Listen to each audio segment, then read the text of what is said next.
ஒரு காலத்தில் பிரஷ்யா அப்படின்னு ஒரு தேசம் இருந்தது. இப்போ ஜெர்மனி இருக்குல்ல, இதோட பெரும்பகுதி ஒரு காலத்தில் பிரஷ்யாங்கிற பேரில் இருந்தது. அப்போ அதுக்கு அரசராக இருந்தவர் மகா ஃப்ரெடரிக், அதாவது ஃப்ரெடரிக் தி கிரேட் அப்படின்னு சொல்லுவாங்க. அந்த ராஜாவுக்கு ஒரு சந்தேகம். நாம் பல வகையான வரிகளை விதித்து வசூல் பண்ணுறோம், அப்படி பண்ணி வருமானம் குறைஞ்சிக்கிட்டே போகுதே, இதுக்கு என்ன காரணமாக இருக்கும்? இதுதான் அவருக்கு ஏற்பட்ட சந்தேகம். ஒரு சமயம் அந்த அரசர் தம்முடைய அமைச்சர்களையும் பிரபுக்களையும் தளபதிகளையும் கூப்பிட்டு ஒரு விருந்து வச்சார். விருந்து முடிஞ்சதும் அவங்கள பார்த்து இந்த சந்தேகத்தை கேட்டார். வரிகள் அதிகமாக விதித்து வருமானம் குறையறதுக்கு என்ன காரணம் அப்படின்னு கேட்டார். பல பேருக்கு இதுக்கு சரியாக பதில் சொல்ல தெரியல. அனுபவசாலியான ஒரு தளபதி எழுந்திருச்சார். அரசே, அது எப்படிங்கிறத இப்போ உங்களுக்கு காட்டுறேன்னார். உடனே ஒரு பெரிய பனிக்கட்டி ஒன்றை தன்னுடைய கையில் எடுத்தார். அதை அப்படியும் எப்படியும் திருப்பி பார்த்தார். அப்புறம் அடுத்தவர்கிட்ட கொடுத்தார். அவரும் அதை அப்படியும் இப்படியும் திருப்பி பார்த்துட்டு அடுத்தபடியாக இருந்தவர்கிட்ட கொடுத்தார். இப்படியே இதை ஒவ்வொருத்தராக பார்த்துட்டு ஒவ்வொரு கையாக மாறி கடைசியில் மன்னர் கைக்கு போய் சேர்ந்தது. மன்னர் கைக்கு அந்த பனிக்கட்டி போய் சேர்ந்தப்போ அது கொஞ்சம் கொஞ்சமாக உருகி ஒரு பட்டாணி கடலை சைஸுக்கு ஆகிட்டுது. மன்னர் யோசனை பண்ணார், வரி அதிகமாக போட்டாலும் வந்து சேர்றது குறைவாக இருக்கிறதுக்கு என்ன காரணம் அப்படிங்கிறது அவருக்கு புரிஞ்சு போச்சு. காலம்தான் மாறிட்டு இருக்கே தவிர இந்த கையூட்டு வாங்குகிற பழக்கம் மாறினதாக தெரியல. இன்னொரு ராஜா இருந்தார். அவர் தன்னுடைய ராஜாங்கத்தில் லஞ்ச ஊழலே சுத்தமாக இருக்கக்கூடாது அப்படின்னு நினச்சார். அவர்கிட்ட பல்வேறு துறைகளுக்கும் பொறுப்பாக இருந்த பல பேரும் ரொம்ப சுத்தமாகவும் நேர்மையாகவும் இருந்தாங்க. ஒரே ஒருத்தர் மட்டும் எல்லார்கிட்டையும் லஞ்சம் வாங்கிட்டே இருந்தார். அவரை வேறு வேறு துறைகளுக்கு மாற்றி பார்த்தாரு. அந்த ராஜா என்னென்னமோ பண்ணி பார்க்குறாரு. எந்த வேலையை கொடுத்தாலும் அதுலேயும் லஞ்சம் வாங்கிறதுக்கு ஒரு வழியை உண்டு பண்ணிக்குவார் அந்த ஆள். ராஜாவுக்கு இது ஒரு பெரிய தலைவலியாக போட்டுது. இவர் என்ன பண்ணுறது? இவருக்கு என்ன வேலையை கொடுக்கறது? கொஞ்சம் கூட லஞ்சம் வாங்கிறதுக்கு சான்ஸே இல்லாத ஒரு வேலையை கொடுக்கணும் அப்படின்னு திட்டம் போட்டார். ஒரு நாள் அவருக்கு அந்த உத்தரவும் போட்டுட்டார்.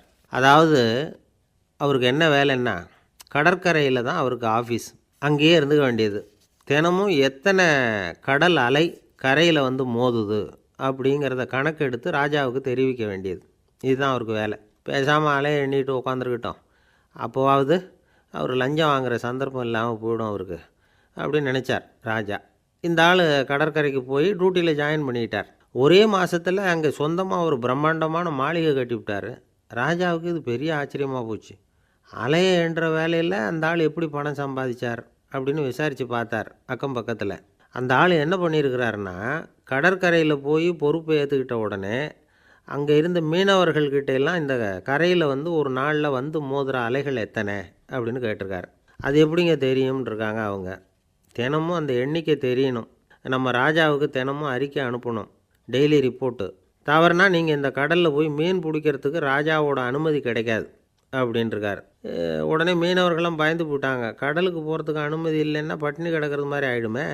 மெதுவாக அந்த ஆளுக்கிட்ட போனாங்க. காதோட காதாக சொன்னாங்க, ஐயா, எங்களால் வந்து கடல் அலையை வந்து எண்ண முடியாது. தினமும் எங்களால் முடிஞ்சதை உங்களுக்கு பணமாக கொடுத்துட்றோம். நீங்கள் தான் ராஜா கிட்ட சிபாரிசு பண்ணி நாங்கள் தொடர்ந்து மீன் பிடிக்கிறதுக்கு அனுமதி வாங்கி கொடுக்கணும் அப்படின்னு வேண்டிக்கிட்டாங்க. பணம் தினமும் வந்து சேர ஆரம்பிச்சுட்டுது. பதவியில் மற்ற பதவியோட இந்த பதவி எவ்வளவோ மேல் அப்படின்னு நினச்சிட்டான் அந்த ஆள். அது மட்டும் இல்லை, தயவு பண்ணி என்னை இந்த இடத்த விட்டு மாற்றி விடாதீங்க சார் அப்படின்னு வேற கேட்க ஆரம்பிச்சிட்டானா. எனக்கு இது மட்டும்தான் சார் தெரியும், இதை தவிர வேறு எதுவும் தெரியாது அப்படின்னு சொல்லிக்கிட்டே காலம் தள்ளுறவங்க ரொம்ப பேர். அவங்களெல்லாம் கஷ்டப்பட வேண்டியிருக்கும். ஒருத்தர் தன்னுடைய தொழிலில் ரொம்ப கெட்டிக்காரராக இருக்கலாம். அதுக்காக எப்பவும் அதே ஞாபகத்தில் இருந்துக்கிட்டு உலகியல் அறிவு இல்லாமல் இருந்துடக்கூடாது. அது ஆபத்து. இதுக்காக நம்ம தாத்தா பாட்டிலாம் ஒரு கதை சொல்லுவாங்களே, கேள்விப்பட்டிருக்கீங்களா? ஒரு சமயம் ஒரு 4 பேர் சேர்ந்து வெளியூருக்கு பிரயாணம் போனாங்களாம். அந்த 4 பேர் எப்படி தெரியுமா? ஒருத்தர் வந்து வேதாந்தி, இன்னொருத்தர் சங்கீத வித்வான், 3வது ஆள் வைத்தியர், 4வது ஆள் ஜோசியர். இவங்க 4 பேரும் நண்பர்கள். அதனால் சேர்ந்து புறப்பட்டாங்க. வழியில் ஒரு ஊரில் தங்கினாங்க. இருட்டி போச்சு.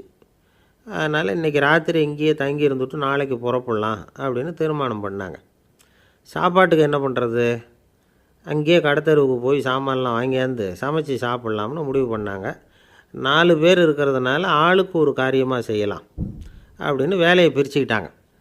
வைத்தியர் வந்து கரிகாய் வாங்க போனார், வேதாந்தி வந்து எண்ணெய் வாங்க போனார், ஜோசியர் வந்து பலசரக்கு வாங்க போனார், சங்கீத வித்வானுக்கு சமைக்கிற வேலை.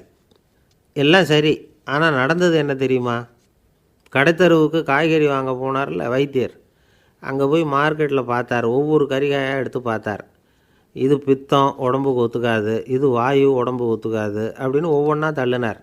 கடைசியில் ஒன்றுமே தேரல, வெறுங்கையோடு திரும்பி வந்துக்கிட்டு இருக்கிறார். எண்ணெய் வாங்க போனார் வேதாந்தி, அவர் ஒரு தொன்னையில் எண்ணெயை வாங்கினார். பேசாமல் அதை எடுத்துகிட்டு வர வேண்டியது தானே, முடியல. அவருடைய வேதாந்த மூளை சிந்திக்க ஆரம்பிச்சுட்டுது. இந்த தொன்னைக்கு எண்ணெய் ஆதாரமா அல்லது எண்ணெய்க்கு தொன்னை ஆதாரமா அப்படிங்கிற ஆராய்ச்சியில் இறங்கினார்.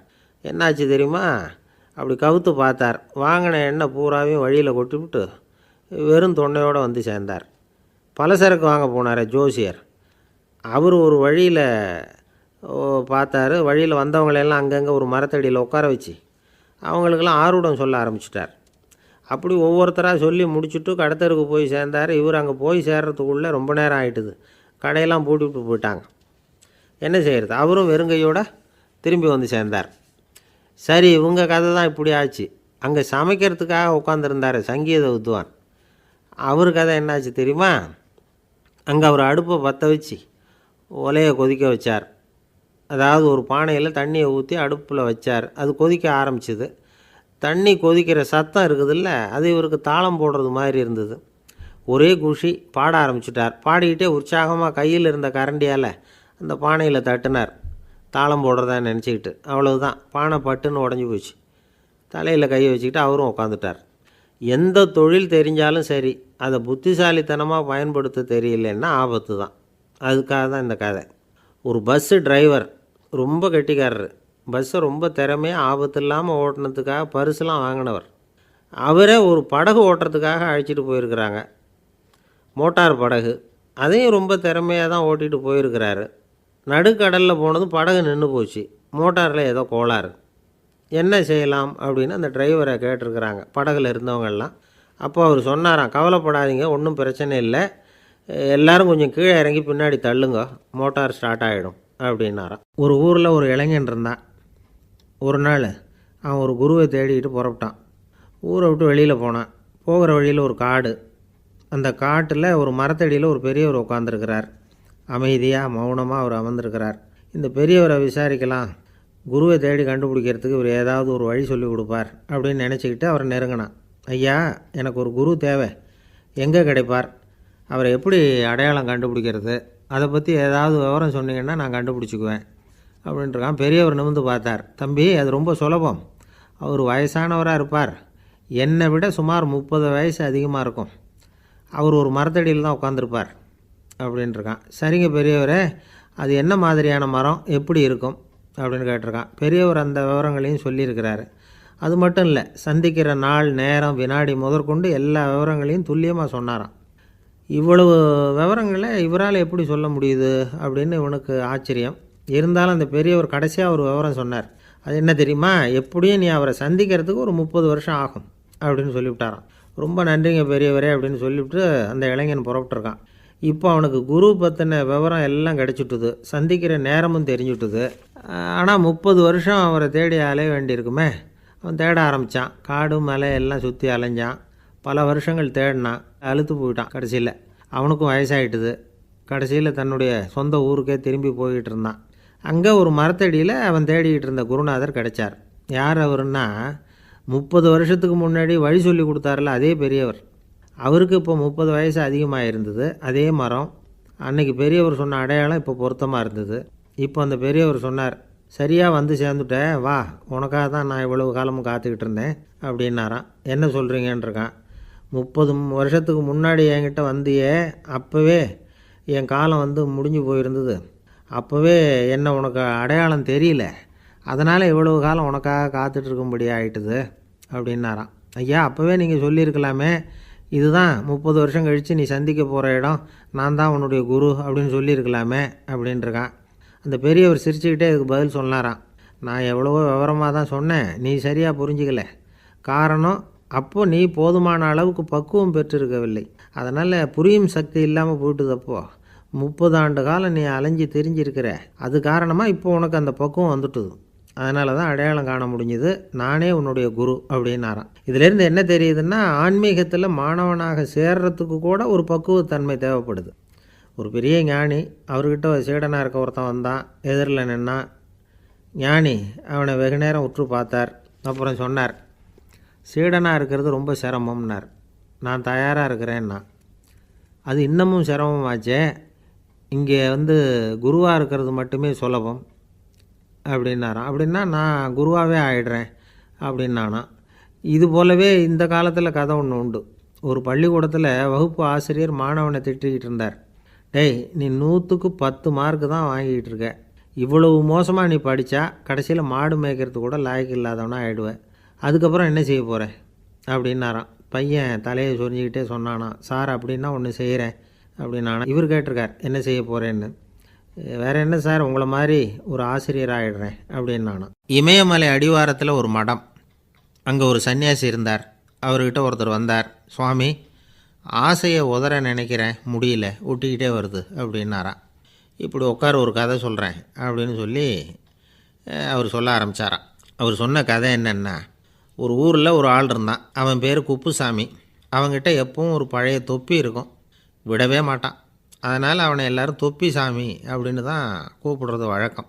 ஒரு புது தொப்பி வாங்கிக்கப்படாதாப்பா அப்படின்னு நண்பர்கள்லாம் சொல்லி பார்த்தாங்க. பணத்துக்கு எங்கே போவேன் அப்படின்னு விட்டானா. பணம் வச்சுருக்கான், செலவு பண்ண மனசு வரல. மகா கஞ்சன். பழைய பாட்டில்கள்லாம் வாங்கி விற்றுக்கிட்டு இருந்தான். அப்படி ஒரு தடவை பழைய கண்ணாடி சாமான்களை ஏலத்தில் எடுத்தப்போ அதில் ஒரு அருமையான சென்ட்டு பாட்டில் கிடச்சிது. உடனே ஒரு ஐடியா பண்ணான். அந்த சென்ட்டை சின்ன சின்ன பாட்டில்களில் அடைச்சி ஜன்னல் ஓரமாக அடுக்கி வச்சுட்டான். அதை விற்றா நிறைய பணம் கிடைக்குமே. அதனால் இதுக்கு இடையில் ஒரு நாள் அவன் அப்படியே உட்காந்துருந்தான். அந்த நேரம் நண்பன் வந்தான். ஏண்டா, உன் பழைய தொப்பியை மாற்றப்படாதா? ஊரில் எல்லோரும் கேலி பேசுகிறாங்களே உன்னை தொப்பி சாமின்னு அப்படின்னு சொல்லி கேட்டிருக்கான். இந்த சென்ட்டு பாட்டில் விற்றதும் பணம் வரும், அதுக்கப்புறம் பார்க்கலாம் அப்படின்னு நானா. இவன் சரி வா, நீச்சல் குளத்துக்கு போயிட்டு வருவோம் அப்படின்னு கூப்பிட்ருக்கான் நண்பன். 2 பேரும் போனாங்க. அதே நேரம் அந்த ஊர் நீதிபதியும் அங்கே குளிக்க வந்தாராம். அவர்கிட்ட இருந்தது விலை வசந்த ஒரு புது தொப்பி. அதை அங்கே இருந்த ஸ்டாண்டில் மாட்டிவிட்டு குளிக்க போனார். இதுக்கிடையில் குப்புசாமி குளிச்சுட்டு வந்தான். அவனுடைய பழைய தொப்பியை காணலை. அந்த புது தொப்பியை பார்த்தா இது நண்பனுடைய வேலை தான் அப்படிங்கிறதாக புரிஞ்சுக்கிட்டு அதை எடுத்து மாட்டிகிட்டு வந்துட்டான். நீதிபதி குளிச்சுட்டு வந்து பார்க்குறாரு, தொப்பியை காணும். போலீஸில் புகார் கொடுத்தார்.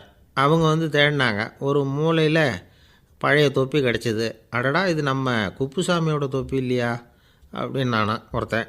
உடனே அவன் வீட்டுக்கு தேடிட்டு போயிருக்காங்க. அங்கே போய் பார்த்தா புது தொப்பி அங்கே இருக்குது. உடனே அவனுக்கு 1000 ரூபா அபராதம் போட்டாங்களாம். அவன் பணத்தை கட்டிவிட்டு ரொம்ப எரிச்சலோடு வீட்டுக்கு வந்தான்.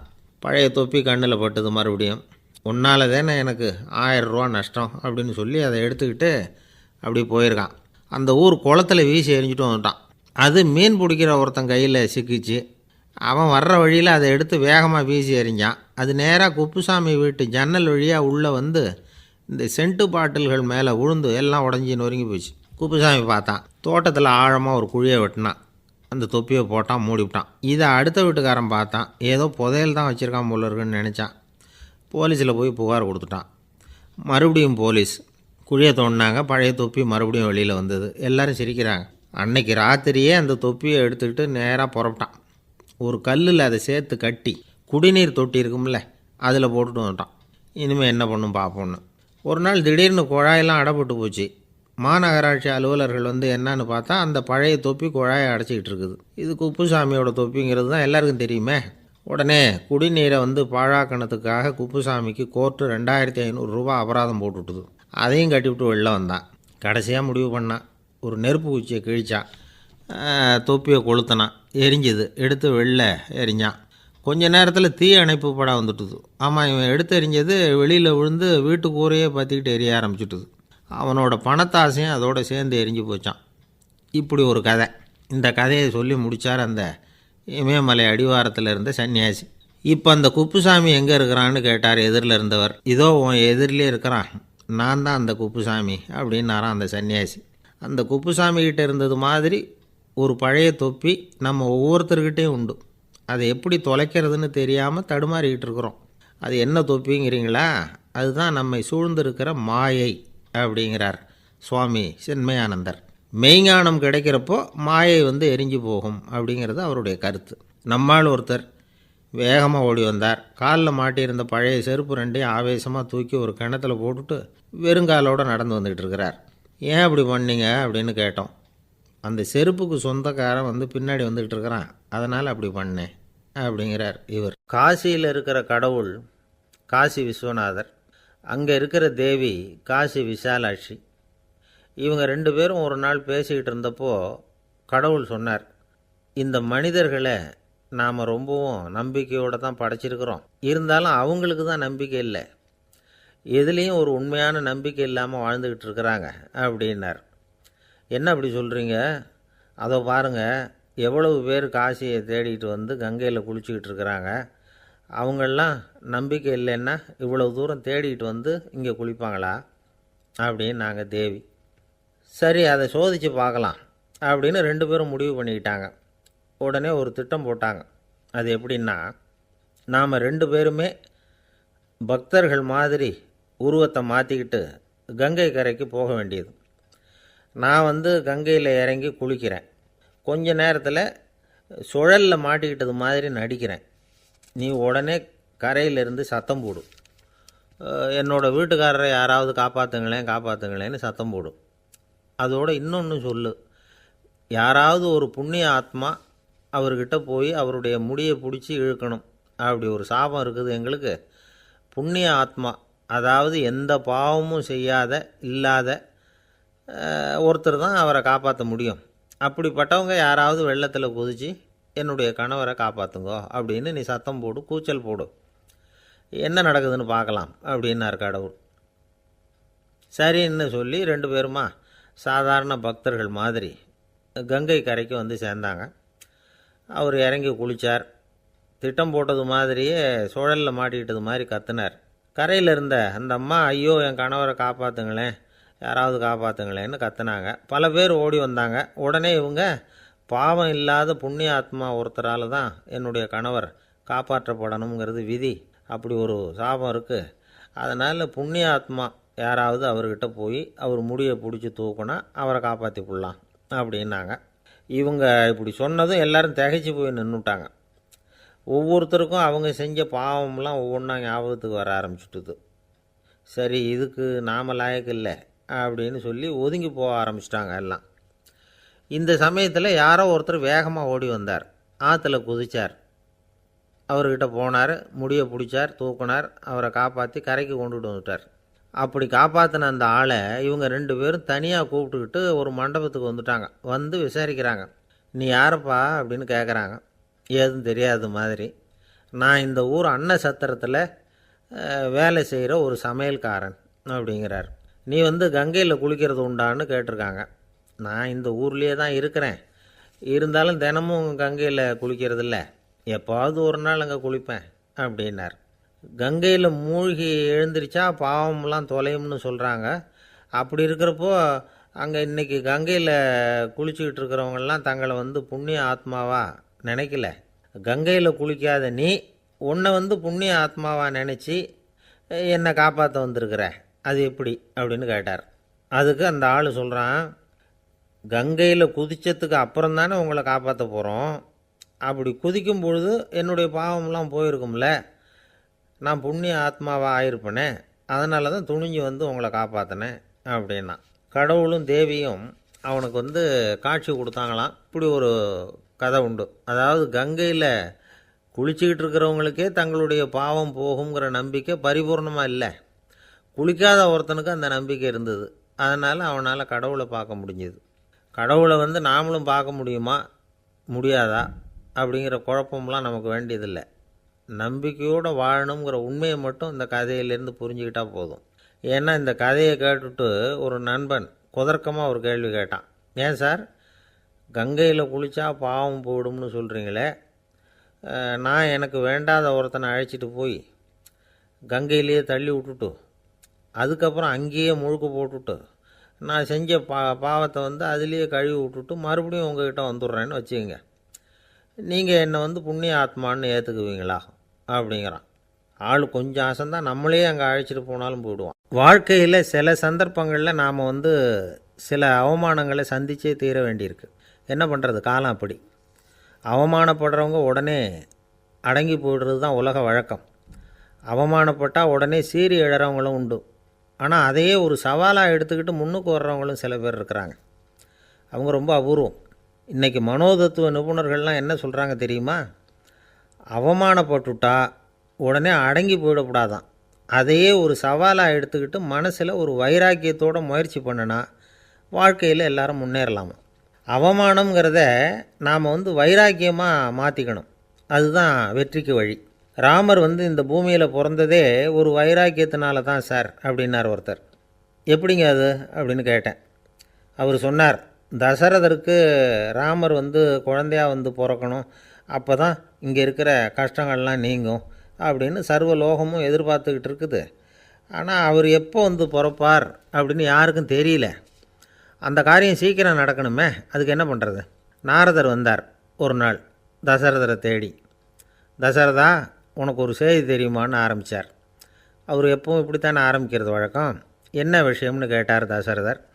தசரதா, நீ அடிக்கடி உன்னோட தேரில் ஏறிக்கிட்டு தேவலோகத்துக்கு போகிற, அங்கே போகிற வர்ற எல்லாம் பண்ணிகிட்ருக்க, எல்லாம் சரி.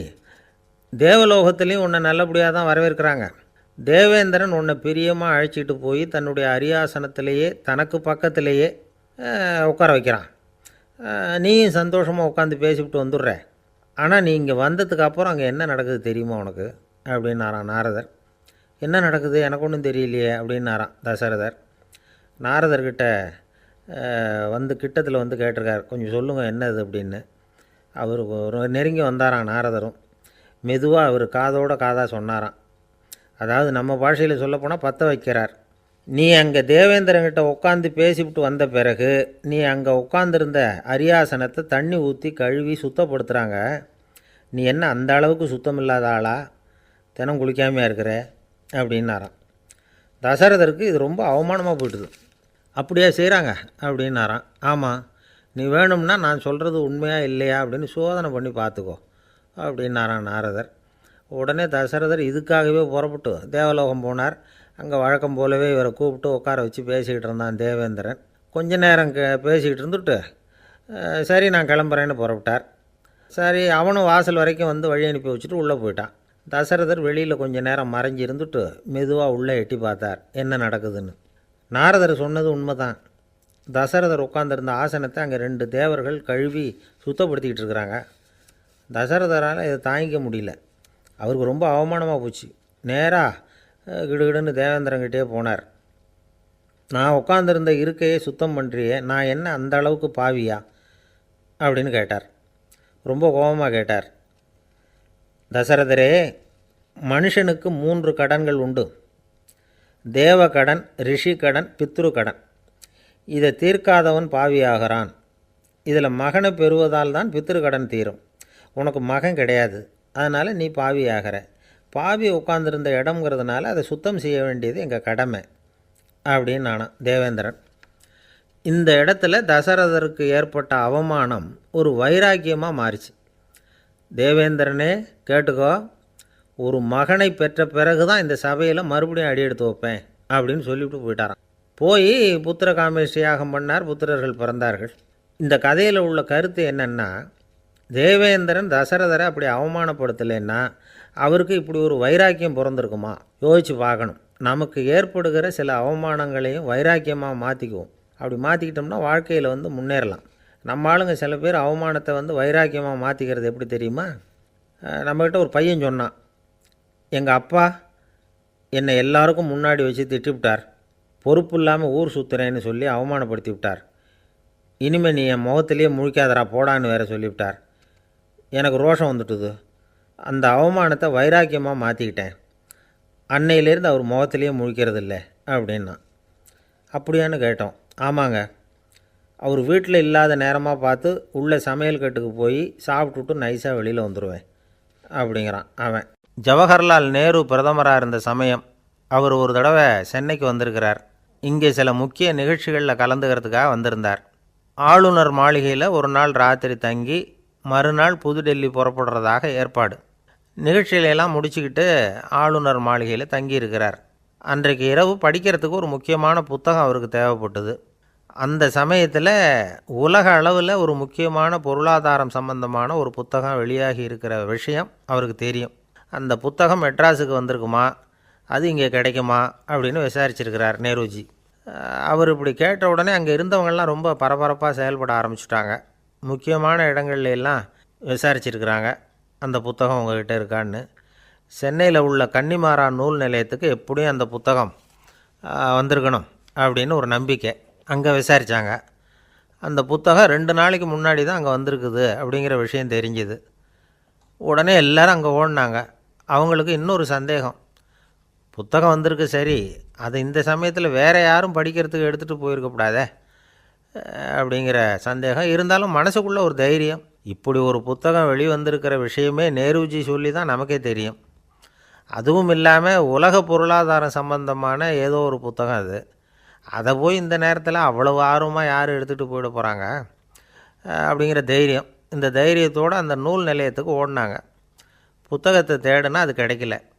யாரோ எடுத்துகிட்டு போயிருக்கிறாங்க.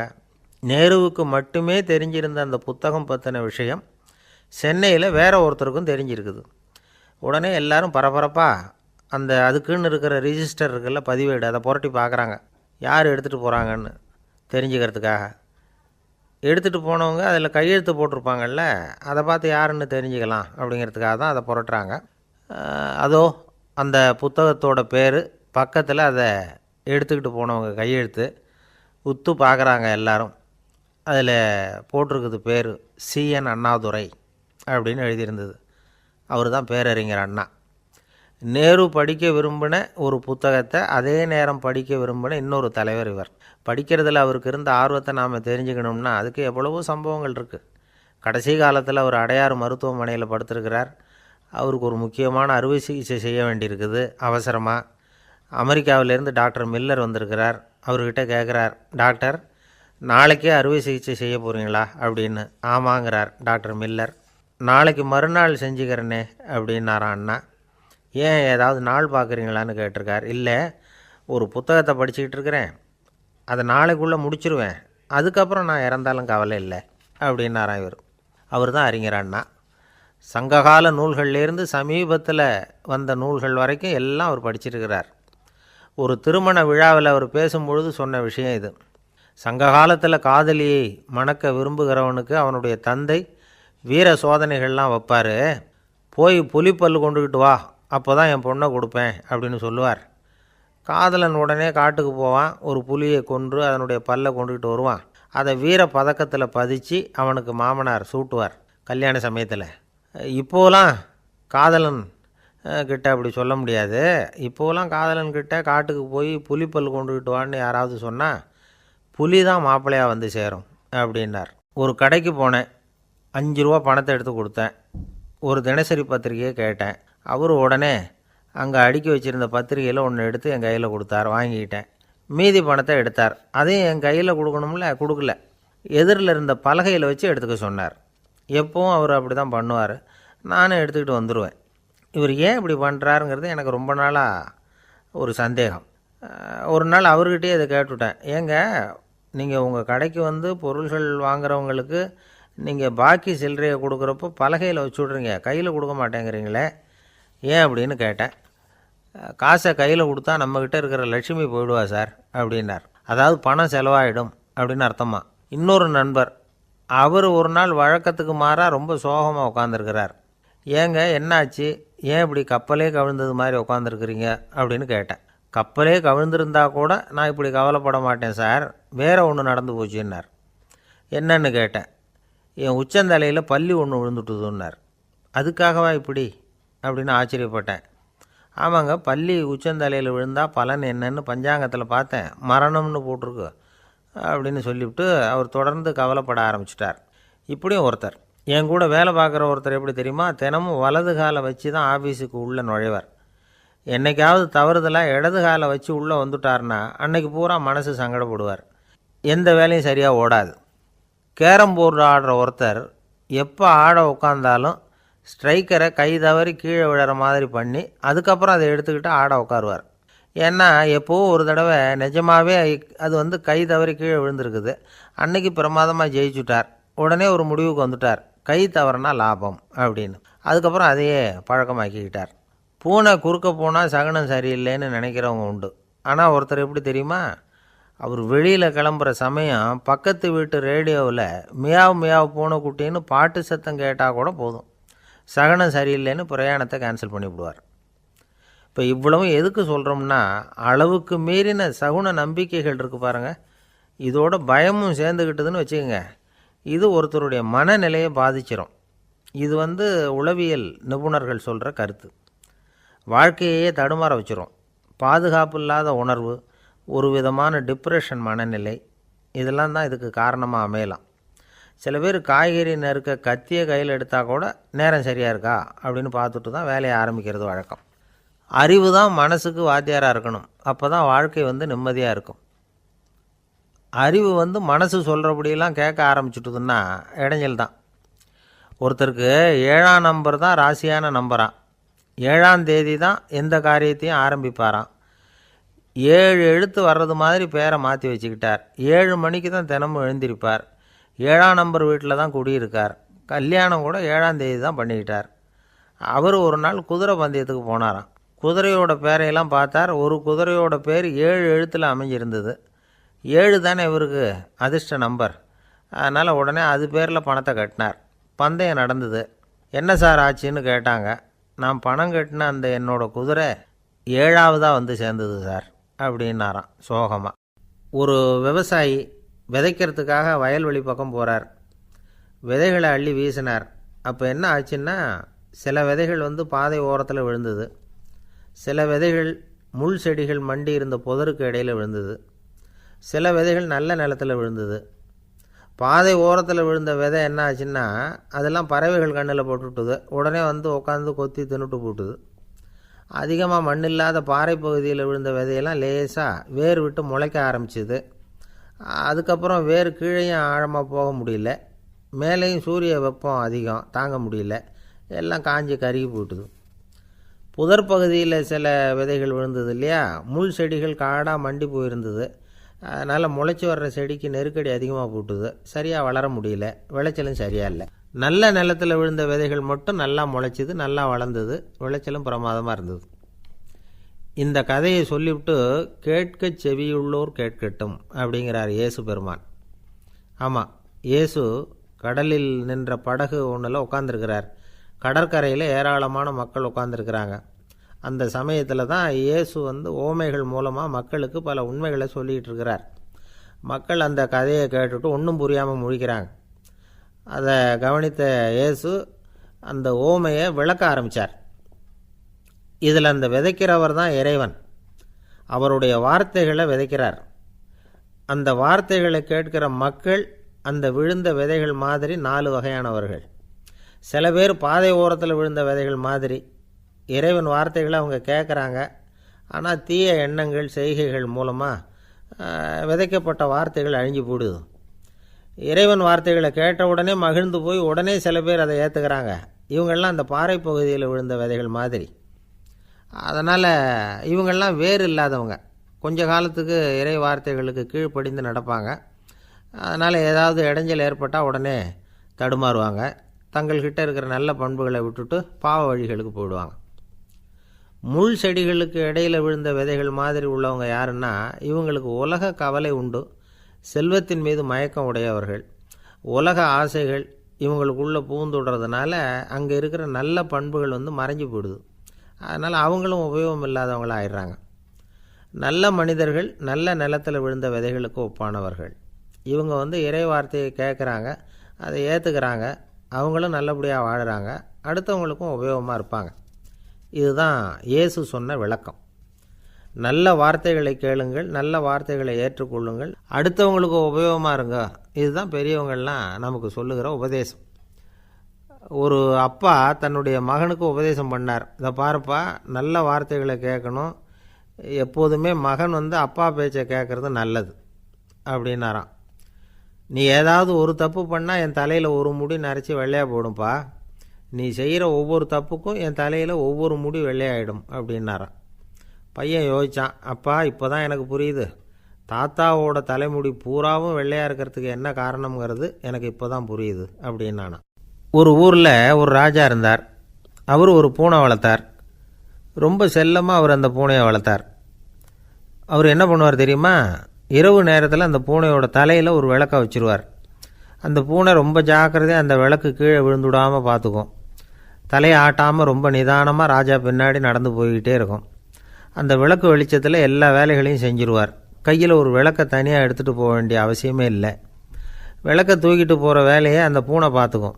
அதனால் ராஜாவுக்கு அந்த பூனை மேலே ரொம்ப பிரியம். மந்திரிகளையெல்லாம் கூப்பிட்டு அவங்கக்கிட்ட சொல்லுவார், பார்த்தீங்களா இந்த பூனை எவ்வளவு விசுவாசமாக நடக்குது, என் பேரில் எவ்வளவு மரியாதை பார்த்தீங்களா அதுக்கு அப்படிம்பார். இதை கேட்டுவிட்டு அங்கேருந்த அமைச்சர்களில் ஒருத்தர் சொன்னார், மன்னா நீங்கள் சொல்கிறது சரிதான், இருந்தாலும் இந்த பூனையோட விசுவாசத்தை நாம் கொஞ்சம் சோதித்து பார்க்க வேண்டியிருக்கு அப்படின்னாராம். சரி, உங்கள் ஆசையை ஏன் கெடுக்கணும், நல்லா சோதித்து பாருங்கள் அப்படின்னு சொல்லிவிட்டார் ராஜா. உடனே அந்த அமைச்சர் என்ன பண்ணார் தெரியுமா, எங்கேயோ புறப்பட்டு போனார். ஒரு 5-6 எலிகளை பிடிச்சிக்கிட்டு வந்தார். அரண்மனையில் ராஜா ஏதோ வேலை பார்த்துக்கிட்டு இருக்கிறாரு. பக்கத்தில் அந்த பூனை ரொம்ப பணிவாக நின்றுக்கிட்டு இருக்குது. அது தலையில் விளக்கு எரிஞ்சிக்கிட்டு இருக்கு. அமைச்சர் தான் பிடிச்சிக்கிட்டு வந்த எலிகளை அந்த பூனை பார்வையில் படுறது மாதிரி எதிரில் விட்டார்.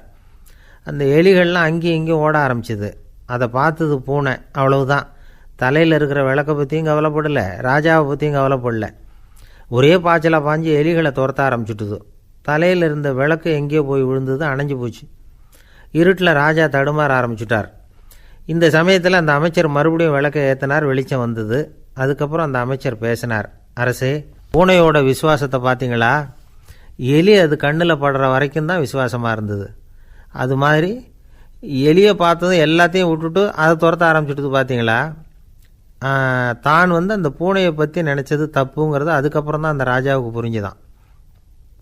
சரி, இப்போ எதுக்கு இந்த கதையெல்லாம் அப்படிங்கிறீங்களா. இந்த பூனை மாதிரி தான் நம்ம மனசும். மனசை எவ்வளவு தான் பயிற்சி கொடுத்து பக்குவமாக வச்சுருந்தாலும் பார்க்குறதுக்கு பரமசாது மாதிரி தான் இருக்கும். பார்க்க வேண்டியதை பார்த்துட்டுதுன்னா பாஞ்சிரும்.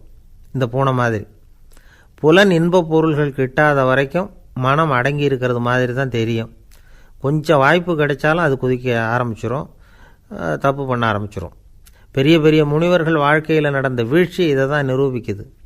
புலன்களின் ஆற்றல் அதிகம். அதனால் மனக்கட்டுப்பாடு பயிற்சிகளில் ரொம்ப எச்சரிக்கையாக இருக்கணுங்கிறார் சுவாமி சிவானந்தர். மது பழக்கத்தையே விட்டுவிட்டேன்னு உறுதியாக இருப்பான். கடை கண்ணில் பட்டுவிட்டதுன்னா கால் அவனை கேட்காமலே இழுத்துக்கிட்டு உள்ளே போயிடும். இதுதான் மனசுங்கிறது. அதுதான் அந்த ராஜா வளர்த்த பூனை. நம்மால் ஒருத்தன் அந்த ராஜா பூனை தலையில் விளக்க வச்சது மாதிரி இவன் தன்னுடைய தலையிலேயே ஒரு விளக்கை ஏற்றி வச்சுக்கிட்டு என்னத்தையோ தேட ஆரம்பித்தான். தேடிக்கிட்டு இருக்கிறான்.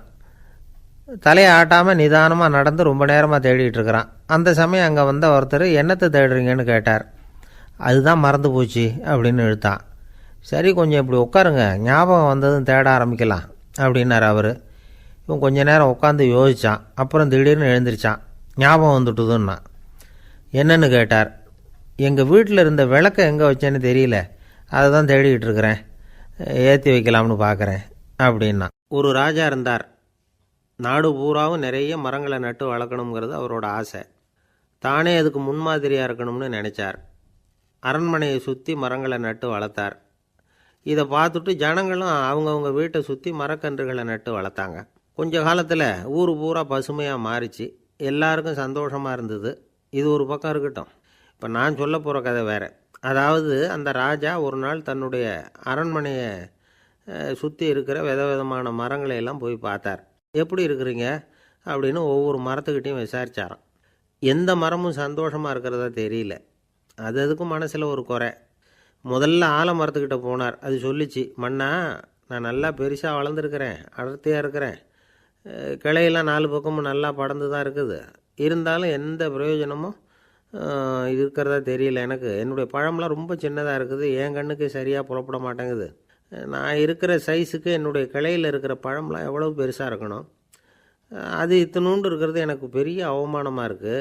இப்படி இங்கே நின்றுக்கிட்டு இருக்கிறதே ரொம்ப கூச்சமாக இருக்குது. ஒரு நல்ல புயல் வந்ததுன்னா பேசாமல் சாஞ்சு விடலாமான்னு பார்க்குறேன் அப்படின்னு புலம்புது ஆலமரம்.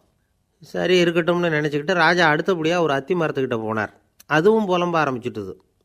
நான் கூட பெரிய மரம் தான், இல்லை இலையெல்லாம் அழகாக தான் இருக்குது, பழம் அழகாக இருக்குது, இருந்தாலும் உள்ள விஷயம் இல்லையே, அத்தி பழத்தை புட்டு பார்த்தா அத்தனையும் சொத்தை அப்படின்னு பழமொழியே உண்டாயிட்டுதே. இப்படி ஒரு கெட்ட பேரோடு நான் இருக்கணுமா அப்படின்னு புலம்புது அது. சரி இது இருக்கட்டும் அப்படின்னு சொல்லி அடுத்தபடியாக வேப்ப மரத்துக்கிட்ட போனார். அது தன்னுடைய வேதனையை வெளியிட்டது. எனக்கு எவ்வளவோ மருத்துவ குணங்கள்லாம் இருக்கிறதா சொல்லிக்கிறாங்க, இருந்தாலும் என்ன பிரயோஜனம்? என்னுடைய பழத்தை மனிதர்கள் யாரும் விரும்பி சாப்பிட்றது இல்லையே அப்படின்னுது. ராஜா அடுத்தாப்புல இருந்த ஒரு பனை மரத்துக்கிட்ட போனார். நான் நல்லா உயரமாக தான் வளர்ந்துருக்கிறேன், மற்ற மரங்கள்லாம் என்னை வந்து அண்ணாந்து தான் பார்க்கணும், இருந்தாலும் என்கிட்ட நிழலுக்காக யாரும் வந்து ஒதுங்கிறது இல்லையே அப்படின்னுது. என்ன இது எல்லா மரமும் இப்படி திருப்தி இல்லாமல் இருந்துக்கிட்டு இருக்குதே அப்படின்னு நினச்சிக்கிட்டே ராஜா அடுத்தபடியாக அங்கே இருந்த ஒரு பைன் மரத்துக்கிட்ட போனார். அழகாக உயரமாக பசுமையாக தான் இருந்தது, ஆனால் பழமோ பூவோ கிடையாது. அதை நினச்சி அது வருத்தப்பட்டுக்கிட்டு இருக்குது. ஓக் மரம் அது ஒன்று நின்றுட்டு இருந்தது. அது என்ன சொல்லிச்சுன்னா, இலை உதிர் காலத்தில் என் மேலே இருக்கிற எல்லா இலைகளும் உதிர்ந்து போடுது, முடி கொட்டின மனிதர்கள் மாதிரி மொட்டையாக நான் நிற்க வேண்டியிருக்குது, என்ன வாழ்க்கை இது அப்படின்னு சொல்லி அழுத்துக்கிட்டது. சரி புளிய மரம் என்ன சொல்லுது பார்ப்போம்னு அதுக்கிட்ட போனால், என்னுடைய நிழலில் யாருமே தங்க மாட்டாங்க, உடம்புக்கு சூடுன்னு ஒதுங்கி போயிடுவாங்க, அடிமரத்தை பார்த்திங்கன்னா பட்டையெல்லாம் உறிஞ்சி பார்க்குறதுக்கே கேவலமாக இருப்பேன் அப்படின்னுது அது. முருங்கை மரம் என்ன சொல்லிச்சு தெரியுமா, என்னுடைய இலை காயெல்லாம் சாப்பிட்றவங்களுக்கு சத்து கொடுக்கறது வாசம்தான், ஆனால் என் உடம்புல சத்தே கிடையாது, கொஞ்சம் வேகமாக காற்று அடிச்சதுன்னா முறிஞ்சி விழுந்துடுறேன், என்ன வாழ்க்கை இது அப்படின்னு சொல்லி அது வருத்தப்பட்டது. ராஜா யோசனை பண்ணார், என்ன இது மரங்கள் வந்து பூமியின் வரங்கள்னு சொல்கிறோம், மழை பெய்யறதுக்கு அதுதான் காரணம், பூமி செழிப்பாக இருக்கிறதுக்கும் அதுதான் காரணம், வீடு கட்டுறதுக்கு மரம், நாற்காலி செய்ய உபயோகப்படுத்துறதுக்கும் அதுதான் உபயோகப்படுது, மனுஷனுக்கு வேண்டிய ஆகாரங்களையும் கொடுக்குது, இப்படிலாம் இருந்தும் எல்லா மரமும் நிம்மதி இல்லாமல் இருந்துக்கிட்டு இருக்குதே அப்படின்னு நினச்சார். அப்போது அங்கே இருந்த ஒரு மகிழ மரம் அவர் கண்ணில் பட்டுது. அந்த மரம் மட்டும் கொஞ்சம் நிம்மதியாக மகிழ்ச்சியாக இருக்கிறது மாதிரி தெரிஞ்சுது. உடனே ராஜா அதுக்கிட்ட போனார். உனக்கு மனசில் எதுவும் குறை இல்லையான்னு கேட்டார். இல்லை, நான் சந்தோஷமாக தான் இருக்கேன்னு அந்த மகிழ மரம். அப்படியான்னு ஆச்சரியமாக கேட்டார் ராஜா. ஆமாம் மன்னா, இந்த இடத்துல நீங்கள் ஒரு முருங்கை மரத்தையோ வேப்ப மரத்தையோ கூட நட்டிருக்கலாம், ஆனால் இந்த இடத்துல நடுறதுக்கு என்ன தேர்ந்தெடுத்துருக்குறீங்க, அதுவே எனக்கு பெருமை, அதுவே எனக்கு திருப்தி அப்படின்னு தான் மகிழ மரம். மகிழ மரம் சாதாரணமாக தான் இருக்கும், இளம் மஞ்சள் நிறத்தில் பூக்கள், அது காய்ந்தும் மனம் வீசும். மகிழ மரம் மாதிரி மன திருப்தியோடு வாழறதுக்கு நாம் கற்றுக்கணுமா. நாம் இந்த உலகத்தில் ஒரு நாயாவோ நரியாவோ கூட பிறந்திருக்கலாம், மனுஷனாக பிறந்திருக்கிறோம், அதுவே பெருமை தானே. இந்த நிறைவு தான் மகிழ்ச்சியின் ரகசியம். ஒரு பையன் அப்பா கிட்ட போய், அப்பா நீங்கள் இந்த உலகத்தில் ஒரு மனுஷனாக பிறந்தது என்னோட அதிர்ஷ்டம் நானா. ஏண்டா அப்படி சொல்கிறேன்னு இருக்கார் அப்பா. நீங்கள் ஒரு கரடியாக பிறந்திருந்தா இந்நேரம் நானும் ஒரு கரடி குட்டியாக தானே இருந்திருப்பேன் அப்படின்னு நானா பையன். இந்த உலகத்தில் நாம் நல்லபடியாக இருக்கணும்னா அதுக்கு முக்கியமாக தேவைப்படுறது ரெண்டு. ஒன்று செல்வம், இன்னொன்று அறிவு. சரி, இது ரெண்டில் சிறந்தது எது அப்படின்னு ஒரு கேள்வி கேட்டால் என்ன பதில் சொல்கிறது? இதே கேள்வியை ஹஸ்ரத் அலி அவர்கள்கிட்ட கேட்டாங்களாம். அவர் ஒரு பெரிய அறிஞர். கேள்வி கேட்டவங்களும் சாதாரண ஆட்கள் இல்லை, இவங்களும் அறிஞர்கள். ஒரு நாள் ஹஸ்ரத் அலி அவர்கள்கிட்ட 10 அறிஞர்கள் வந்தாங்களாம். ஐயா, நாங்கள் 10 பேரும் உங்ககிட்ட ஒரே கேள்வியை தான் கேட்க வந்திருக்கிறோம், ஆனால் எங்கள் 10 பேருக்கும் நீங்கள் தனித்தனியாக பதில் சொல்ல முடியுமா அப்படின்னு கேட்டிருக்காங்க. அதாவது அவங்க ஒரே கேள்விக்கு இவர்கிட்ட இருந்து 10 விதமான பதில் எதிர்பார்க்குறாங்க. சரி கேளுங்க, என்ன கேள்வி அப்படின்னார் அவர். அப்போ தான் அவங்க கேட்டாங்களாம், செல்வம் அறிவு இது ரெண்டில் சிறந்தது எது? இதுதான் கேள்வி. ஹஸ்ரத் அலி என்ன பண்ணார் தெரியுமா? அவங்கள ஒவ்வொருத்தராக கூப்பிட்டார், ஒவ்வொரு விதமான பதிலை சொல்லி அனுப்புனார். முதல்ல ஒருத்தரை கூப்பிட்டார், சொன்னார், அறிவுங்கிறது தீர்க்கதரிசிகள், ஞானிகள், மகான்கள் இவங்களோட பரம்பரை சொத்து, ஆனால் செல்வங்கிறது கொடுங்கோலரின் ஆயுதம், அதனால் அறிவு தான் சிறந்தது அப்படின்னார். ரெண்டாவது ஆளை கூப்பிட்டார், உங்ககிட்ட செல்வம் இருந்தால் நீங்கள் தான் அதை காப்பாற்றணும், ஆனால் அறிவு உங்களை எப்பவும் காப்பாற்றும், ஆகவே அறிவு தான் சிறந்தது அப்படின்னார். மூணாவது ஆளை கூப்பிட்டார், செல்வந்தனுக்கு எப்போதும் விரோதிகள் அதிகம், ஆனால் அறிஞனுக்கு நண்பர்கள் அதிகம், அதனால் அறிவு தான் சிறந்ததுன்னார். அடுத்தவரை கூப்பிட்டார், செல்வம் அடுத்தவங்களுக்கு கொடுக்க கொடுக்க குறையும், ஆனால் கல்விங்கிறது அதிகரிச்சுக்கிட்டே வரும், கொடுக்கறதுனால குறையாது, அதனால் அறிவு தான் சிறந்ததுன்னார். இன்னொருத்தரை கூப்பிட்டார், அறிவுள்ளவன் எப்பவும் அதை அடுத்தவங்களுக்கு வாரி வழங்கிக்கிட்டே இருப்பான், அதனால் அவங்ககிட்ட தாராளத்தன்மை இருக்கும், ஆனால் செல்வந்தன்கிட்ட கஞ்சத்தனம் தான் இருக்கும், அதனால் அறிவு தான் சிறந்ததுன்னார். ஆறாவது நபரை கூப்பிட்டார், செல்வத்தை கள்வர்கள் திருடிட்டு போக முடியும், ஆனால் அறிவை அப்படி திருடிட்டு போக முடியாது அப்படின்னார். 7வது நபரை கூப்பிட்டார். செல்வம் வந்து கால ஓட்டத்தில் அழிஞ்சிரும், ஆனால் அறிவை வந்து கால ஓட்டம் ஒன்றும் பண்ண முடியாது, ஆகவே அறிவே சிறந்ததுன்னார். 8வது ஆளை கூப்பிட்டு சொன்னார், செல்வத்துக்கு எப்பவும் எல்லை உண்டு, நிறை உண்டு, அளவு உண்டு, கணக்கு உண்டு, ஆனால் அறிவுக்கு அப்படிப்பட்ட எல்லை எதுவும் கிடையாது, அதனால் அதுதான் சிறந்ததுன்னார். அடுத்தவனை கூப்பிட்டார். செல்வம் வந்து உள்ளத்தில் உள்ள ஒளியை வந்து போக்கிவிடும், இருட்டை உண்டாக்கிவிடும், விரிந்த மனப்பான்மையை வந்து குறுகலாக்கிவிடும். ஆனால் அறிவு அப்படி இல்லை, இருண்ட உள்ளத்தில் ஒளியை பாய்ச்சி அதை விசாலப்படுத்துது, அதுதான் சிறந்ததுன்னார். கடைசியாக 10வது நபரை கூப்பிட்டார். செல்வம் வந்து மனசில் செருக்கை உண்டாக்குது, ஆணவத்தை ஏற்படுத்துது, அதனால் நானே கடவுள்னு நினைக்கிற அளவுக்கு மனுஷனை வந்து தாழ்த்தி விடுது, ஆனால் அறிவு வந்து பணிவையும் பண்பாட்டையும் வளர்க்குது, அதனால் அறிவு தான் சிறந்ததுன்னார். ஆக இப்படி 10 பேருக்கும் 10 விதமாக பதில் சொன்னது மூலமாக ஹஸ்ரத் அலி அவர்கள் அறிவு தான் செல்வத்தை விட சிறந்தது அப்படிங்கிறதுக்கு 10 காரணங்களை சுட்டி காட்டியிருக்கார். அந்த அறிஞர் 10 பேர் கேட்ட ஒரே கேள்விக்கு 10 பதில் சொன்னார். நமக்கு வேண்டிய ஒருத்தர் 10 பேர் கேட்ட கேள்விக்கு ஒரே பதில் சொல்லி சமாளித்தார். கேள்வி என்ன தெரியுமா? என்கிட்ட வாங்கின கடனை எப்போயா திருப்பி கொடுக்க போகிறேன்? இதுதான் அந்த 10 பேரும் கேட்ட ஒரே கேள்வி. இந்த மாதம் 26ஆம் தேதி தந்துடுறேன் அப்படிங்கிற ஒரே பதில் சொல்லி அவ்வளவு பேரையும் இவர் அனுப்பி வச்சுட்டாராம். எல்லாரும் போனதுக்கப்புறம் இவரை தனியாக கூப்பிட்டு கேட்டிருக்கிறாங்க, அது என்ன சார் கணக்கு, 26ஆம் தேதி அன்னைக்கு என்ன அதிசயம் நடக்க போகுது அப்படின்னு கேட்டிருக்காங்க. அதிசயம் அன்னைக்கு இல்லை, அதுக்கு நாளே நடக்க போகுதுன்னாராம். விவரமாக சொல்லுங்கன்னு இருக்காங்க. வேறு ஒன்றும் இல்லைங்க, 26ஆம் தேதி தானே எல்லாரையும் வர சொல்லியிருக்கிறேன், அதுக்கு நாளே நான் புறப்பட்டு தலைமறைவாயிட போகிறேன் அப்படின்னாராம் ரொம்ப பெருமையாக. துருக்மேனியாவில் அஷ்காபாத் அப்படின்னு ஒரு நகரத்தில் ஒரு புவியியல் விஞ்ஞானி இருந்தார். அவர் ஒரு நாய்க்குட்டி வளர்த்தார். ஒரு நாள் முன்னிரவு நேரம் ஒரு மேஜைக்கு முன்னாடி உட்காந்து அந்த விஞ்ஞானி ஏதோ கணக்கு போட்டுக்கிட்டு இருக்கிறார். அவருக்கு ஒரு சின்ன பெண் குழந்தை, அது தொட்டிலில் தூங்கிட்டு இருக்குது. அந்த நாய்க்குட்டியும் ஒரு மூலையில் படுத்து அது பாட்டுக்கு தூங்கிட்டு இருந்தது. ஒரே அமைதி. அந்த நேரத்தில் திடீர்னு அந்த நாய்க்குட்டி துள்ளி எழுந்திரிச்சிது, நேராக குழந்தைகிட்ட ஓடிச்சு. அந்த குழந்தைய அது போட்டிருந்த ட்ரெஸ்ஸோடு சேர்த்து கவ்வி தூக்குச்சு. தூக்கிக்கிட்டு வாசல் பக்கம் ஓடிச்சு. நாய்க்குட்டி குழந்தைய கவ்வி தூக்க முடியுமாங்கிற சந்தேகம் உங்களுக்கு இல்லையா?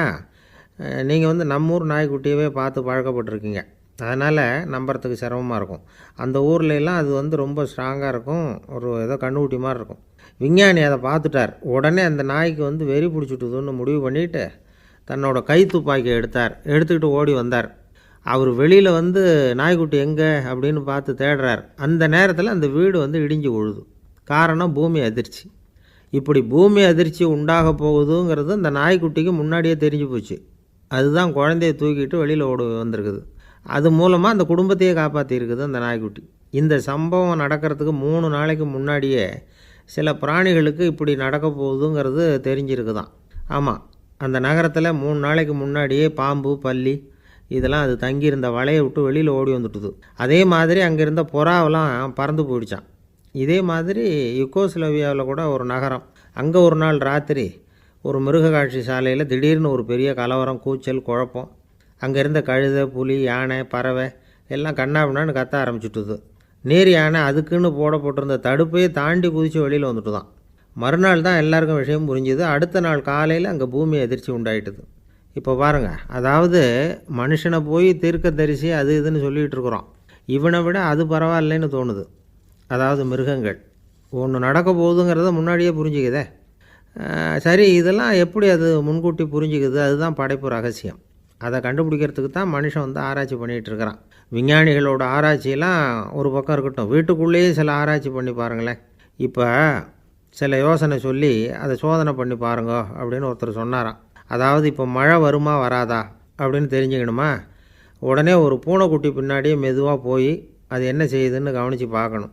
பூனைக்குட்டி தன்னோட பாதத்தினால சுகத்தில் வந்து அப்படி கீறிக்கிட்டு இருக்கும்.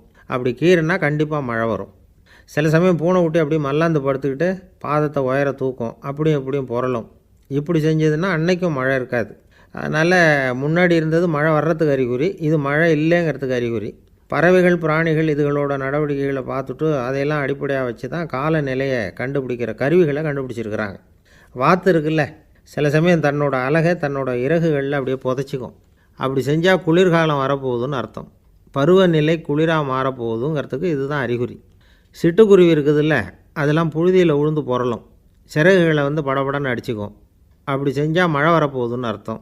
ஒன்று மட்டும் நாம் நல்லா தெரிஞ்சுக்கணும், இயற்கையின் சீற்றம்னு சொல்கிறோம் இல்லையா, இயற்கை ஏன் நம்ம மேலே கோவப்படுது? இயற்கையை நாம் அனுசரித்து போகிறதில்ல, அதனால் கோவப்படுது. காடுகளை அழிக்கப்படாது, விலங்குகளை கொல்லக்கூடாது, இயற்கை ஏற்படுத்தி வச்சுருக்கிற சமநிலையை கெடுக்கக்கூடாது. அதை புரிஞ்சுக்கிட்டு வாழ்ந்தோம்னா பூமியும் நடுங்காது, நாமளும் நடுங்க வேண்டிய அவசியம் இருக்காது. ஒருத்தர் இருந்தார், சாராய கடைக்கு போனாராம், நிறைய சாப்பிட்டார். அப்புறம் சொன்னார், இது ரொம்ப அற்புதமான சரக்கு போல் இருக்குது, உள்ளே போன உடனே இந்த பூமியே நடுங்கிறது மாதிரி இருக்குது எனக்கு அப்படின்னாராம். இதுக்கு கடைக்காரர் சொல்லியிருக்கார், நீங்கள் சாப்பிட்டது வெறும் பச்சை தண்ணி தாங்க, இப்போ ஏற்பட்டிருக்கிறது நிஜம் பூமி அதிர்ச்சி அப்படின்னாராம். ஒரு ஊரில் ஒரு ராஜா இருந்தார். அந்த ராஜாவுக்கு ஒரு மந்திரி. ராஜா ரொம்ப நியாயமானவர், நேர்மையானவர், கண்டிப்பானவர். தப்பு செய்கிறது யாராக இருந்தாலும் தண்டனை கொடுப்பார். வேண்டியவங்களுக்கு ஒரு நியாயம், வேண்டாதவங்களுக்கு ஒரு நியாயங்கிறதெல்லாம் அவர்கிட்ட கிடையாது. ஒரு சமயம் அரசவையில் அந்த அமைச்சரே வந்து விதிமுறைகளுக்கு புறம்பாக ஏதோ நடந்துக்கிட்டு இருக்கார். மன்னருக்கு கோபம் வந்துட்டுது. உடனே அந்த அமைச்சரை கிட்டத்தில் கூப்பிட்டு அவர் கன்னத்தில் ஓங்கி ஒரு அறை கொடுத்துட்டாராம். உடனே அந்த அமைச்சர் என்ன பண்ணார் தெரியுமா, நேராக போனார், அங்கே நின்றுக்கிட்டு இருந்த இன்னொருத்தர் கன்னத்தில் ஓங்கி அரைஞ்சார். அறை வாங்கினவர் திகைச்சு போயிட்டார். இவர் ஏன் நம்மளை வந்து அரைகிறார் அப்படின்னு யோசனை பண்ணார். மன்னரும் திகைச்சு போயிட்டார். நாம் இவர் அரைஞ்சா அதுக்காக இவர் போய் இன்னொருத்தர் அரையணுமா அப்படின்னு யோசனை பண்ணார். இவருக்கு என்ன பைத்தியமானு கூட நினைக்க ஆரம்பிச்சிட்டார். ஆனால் என்ன ஆச்சுன்னா, அப்புறம் அமைச்சர் அவர் கவனிச்சிக்கிட்டு இருந்தாரா, அவர் இன்னொருத்தர் அரைஞ்சார் இல்லையா, அந்த அறை வாங்கின ஆசாமியை பார்த்து கத்திக்கிட்டு இருந்தார். யார்? அமைச்சர். ஏன்பா என்கிட்ட அறையை வாங்கிக்கிட்டு இப்படி விவரம் இல்லாமல் நின்றுக்கிட்டு இருக்கிறிய, நான் உனக்கு கொடுத்ததை நீ வேறு யாருக்கிட்டையாவது கொடுத்துரு அப்படின்னார். உடனே அந்த ஆள் பார்த்தான், தனக்கு அடுத்தபடியாக நின்றுக்கிட்டு இருந்தவனை ஓங்கி ஒரு அறை அரைஞ்சான். அவன் கன்னத்தை தடவிட்டே யோசனை பண்ணான். இது ஏதோ புரிஞ்சுக்கிட்ட மாதிரி அடுத்தாப்பில் நின்றுக்கிட்டு இருந்தவனை அரைஞ்சான். இப்படி இந்த அறை வந்து மாறி மாறி போய்கிட்டே இருக்குது. ஊர் பூரா பிரயாணம் பண்ண ஆரம்பிச்சுட்டுது. அன்றைக்கி ராத்திரி அந்த ராஜா படுக்கிறதுக்காக போனார். அந்த நேரம் பார்த்து அவர் கன்னத்தில் பலார்னு ஒரு அறை விழுந்தது. நம்மளே அரையிறது யார் அப்படின்னு அதிர்ச்சியோட மன்னர் திரும்பி பார்க்குறாரு. அரைஞ்சது அவரோட மனைவி. என்னாச்சு உனக்குன்னு கத்துனார் ராஜா. உங்களுக்கு தெரியாதா, ஊர் பூரா ஒருத்தர் மாற்றி ஒருத்தர் மூலமாக இந்த அறை வந்து பிரயாணம் பண்ணிட்டு வருது அப்படின்னாங்க அந்த அம்மா. அப்படின்னா ஆரம்பித்த இடத்துக்கே வந்துட்டுதா அப்படின்னாராம் மன்னர். என்ன சொல்கிறீங்கன்னு கேட்டிருக்காங்க. இவர் விவரத்தை சொன்னாராம். அப்படின்னா நீங்கள் ஆரம்பித்து வச்ச இந்த விளையாட்டை நான் முடிச்சு வச்சுட்டேன் அப்படின்னாங்களாம் அந்த அம்மா. மறுநாள் காலை மறுபடியும் அரசவை கூடிச்சு அந்த அமைச்சர் மன்னரை பார்த்து கேட்டார், என்ன மகாராஜா, என்கிட்ட கொடுத்ததை திருப்பி வாங்கிட்டீங்களா அப்படின்னாராம். இப்படி நடக்கும்னு நான் எதிர்பார்க்கவே இல்லைன்னார் மன்னர். ஆனால் நான் எதிர்பார்த்தேன், அது எங்கே போயிட போகுது, ஊர் பூரா சுற்றி கடைசியில் உங்ககிட்ட தான் வந்து சேரும் அப்படிங்கிறது எனக்கு தெரியும் அப்படின்னாராம் அமைச்சர். இந்த கதை வந்து வேடிக்கையாக இருந்தால் கூட இதில் உள்ள கருத்து முக்கியமானது. இந்த உலகத்தில் பல கருத்துக்கள் இப்படி தான் மாறி மாறி சுற்றி வந்துக்கிட்டே இருக்குது. நம்மளும் ஒருத்தன் தன்னுடைய நண்பன் ஒருத்தனை கடத்தரில் பார்த்தான். உடனே ஓடி போய் பலார்னு ஒரு அறை கொடுத்தானான். அவன் கன்னத்தை தடவிட்டு ஏன்டா என்னை அரைஞ்சேன்னு கேட்டிருக்கான். நீ ஏன்டா என்னை முட்டாள்னு என் மனைவிட்ட போய் சொன்னேன் அப்படின்ட்டுருக்கான் அவன். உன்னை ஒரு முட்டாள்னு சொன்னதுக்காகவா நீ என்னை அரைஞ்சே அப்படின்னு கேட்டிருக்கான் இவன். டேய், நான் அதுக்காக அறையலப்பா, அது ஒரு பெரிய ரகசியம், நான் முட்டாளுங்கிறது. அந்த ரகசியத்தை நீ வந்து ஏன் எங்கள் வீட்டில் போய் சொன்னேன், அதுக்காக தான் அரைஞ்சேன் அப்படின்னு நான் அவன். பக்தின்னு சொல்கிறோம் இல்லையா, அது வந்து 3 வகைப்படும் அப்படிங்கிறார் ஒரு பெரியவர். அது என்ன 3 வகைன்னா, தெய்வ பக்தி, அடியார்கள் பக்தி, குரு பக்தி. அடியார் பக்தியை விட தெய்வ பக்தியை விட குரு பக்தி தான் ரொம்பவும் சிறந்ததுங்கிறார் அவர்.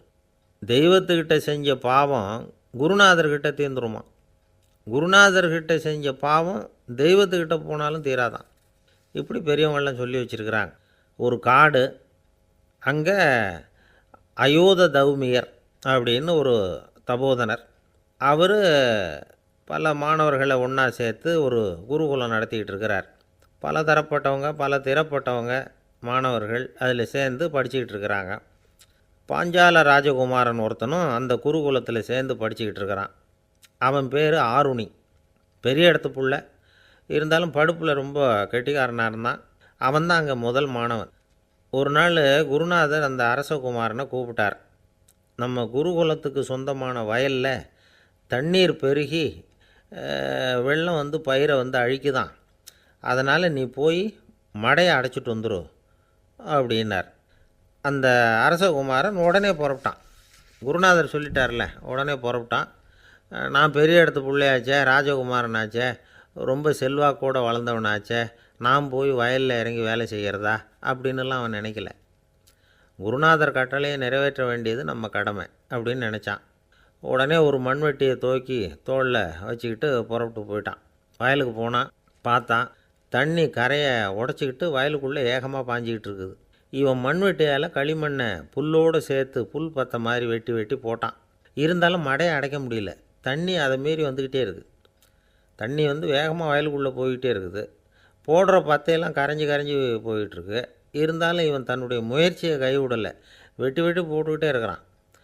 காலையில் அங்கே போனவன் சாயந்தரம் வரைக்கும் இப்படி செஞ்சுக்கிட்டு இருக்கிறான். உடம்பும் மனசும் ரொம்பவும் சோர்ந்து போச்சு. இருந்தாலும் குருநாதர் இட்ட கட்டளையை நிறைவேற்றாமல் இருக்கிறோமேங்கிற ஒரு குறை அவனுக்கு இருக்குது.